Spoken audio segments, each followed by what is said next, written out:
What's up, everybody? It's me, Greg Miller, alongside Colin Moriarty. Beyond. And we are here to walk you through a mission in Infamous 2. We're going to do Prescription Strength. Colin, you just reviewed Infamous 2. You gave it a 9.0 here on IGN.com. Why do you love it? I think it's a great game. I think it builds on everything that the original Infamous did, and the original Infamous was a great game as well. As we watch Colin balance Cole here, I just want to say how good the game looks. Look at how smooth it runs, how much fun it is to traverse stuff. Right now we're over in Floodtown. This is a part of New Marais, which is a city in Louisiana that got struck by a hurricane a while back and basically got condemned. Here it is in all its glory, if you will. Yes, and we just did another side quest, Greg. I died, so I'm going to redeem myself. We have a video of that also on IGN.com. I'm going to jump down here to the clinic. Obviously, clinics in Infamous, this is where you restart if you die, so it's a good place to be. And this side quest is called, as we said, Prescription Strength. Can you help this medic out? He looks better. One of the things too, I like how good everybody looks. Even NPCs, when they speak, their mouth looks really good. Good lip syncing. Really good VOs this time around too. I like the new Cole voice. I like Quo quite a bit. Who, if you've been following IGN, you know can be one of Cole's partners. And yeah, good stuff. LaRoche, good guys. So here you have to use Kinetic Pulse, which means you lift it with R2, and then you have to shoot, in this case, the medicine to a new part of the map, and you can see it on the north end of the HUD. So fire, and then chase. And obviously, I suspect, Greg, it won't be as easy as just doing that. I doubt it.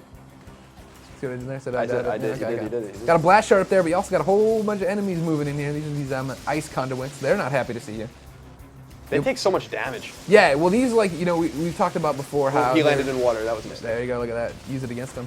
Ooh, you got an ionic charge over there if you want to go grab it. These purple powers, if you've seen the cool ionic vortex, the tornado that Cole can throw out, you pick these guys up every time you fight. Oh, God. Oh, come on, Colin.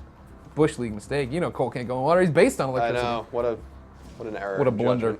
It is a blunder. Stop using my words. All right. So we lift again. Now, God, I'm gonna have to shoot it over this wall. It's probably gonna go real long. We'll see how much further that goes than it actually needed to. One of the diverse things here is, powers and I think missions this time around. Would you agree? Were the side missions a bit more diverse? I think they were. I mean, there is still repetition like there was in the first one, but I don't think it's quite as severe. Yeah. Just got another blast shard there in case you guys are curious. Blast shards, of course, if you collect enough of them, expands Cole's power up there, so you have another power core. You can shoot more electricity, pretty much.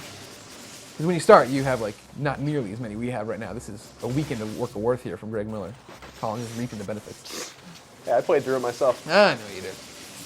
Oh yeah, but I think Kinetic Pulse is great. It's one of those powers that I really, really dig. Being evil and using it to, hurl cars at enemies or whatever you have to do with it's pretty rad.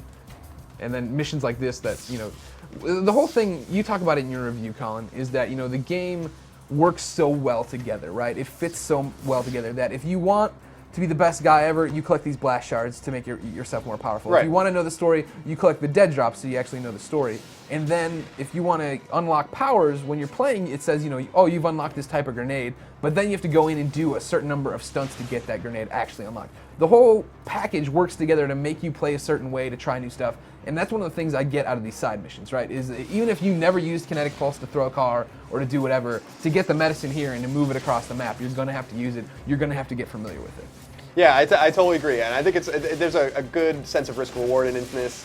And like you said, the game gets progressively easy and more manageable if you spend the time to do everything. Things aren't there just because they're there to be there. Yeah. Things are there because they'll actually help you. So it's not just random collectibles. It's not just this and the other thing. If you ignore dead drops, the story's going to be nebulous. If you would ignore blast shards, you're going to have to recharge your electricity more often. So it's worth taking the time to do things properly in Infamous.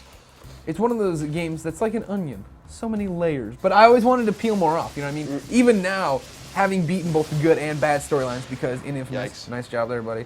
You can, as you see up there, the blue and orange HUD part, you can go, all the way blue and be a really, really good superhero, go all the way orange, red, if you will, and be all the way evil. So, I want to go back on both my saves and do all the side missions, because I still haven't done everything, you know what I mean? Like, there's not even close to having all the dead drops, having all the side missions polished off. I really want to get back into it. And I think and we've discussed it pretty at length by ourselves, is that I think it's really cool how much better, for instance, just dead drops are. Instead of being satellite dishes that you just find, they're actually like birds floating around the air, and you have to actually find the birds and shoot them down and then retrieve the dead drop. They're carrier pigeons.